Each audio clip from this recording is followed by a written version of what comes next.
Imagine करिए कि sunset रोज नहीं होता, 20 साल में, 30 साल में या 50 साल में एक बार होता, तो शायद हम लोग उसको ऑ स्ट्रक होके देखते और उसकी ब्यूटी को अप्रिशिएट करते।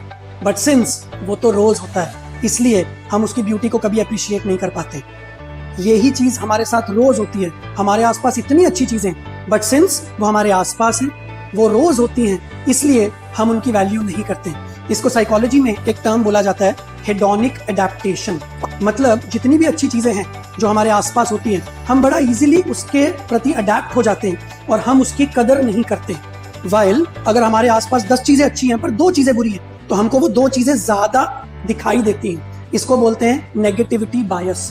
हमारा दिमाग पिछले मिलियंस ऑफ ईयर से इसी तरीके से डेवलप हुआ है कि हमको अपने एनवायरनमेंट में कमियां जल्दी दिखती हैं और अच्छाइयां ढूंढने से भी शायद कुछ लोगों को नहीं मिलती।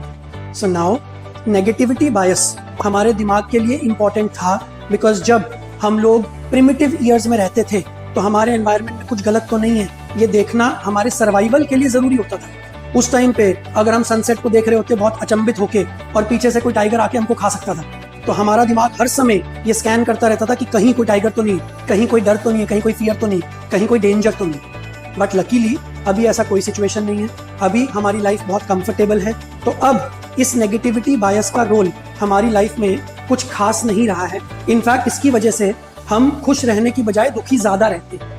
So please remember this term hedonic adaptation, कि हम लोग बहुत जल्दी अच्छी चीजों को अडेप्ट करके उनसे कंफर्टेबल होके उन पे फोकस ही नहीं करते और इस वजह से हम ज्यादा दुखी रहते हैं। तो आज प्लीज अपने एनवायरनमेंट में आसपास देखिए कि कितनी चीजें हैं जिनकी वजह से आप ब्लेस्ड फील कर सकते हो, और जिस दिन आपके मन में उन चीजों के प्रति ग्रैटिट्यूड आना शुरू हो जाएगा, उस दिन आपके आसपास चीजें और बेहतर होनी शुरू हो जाएंगी।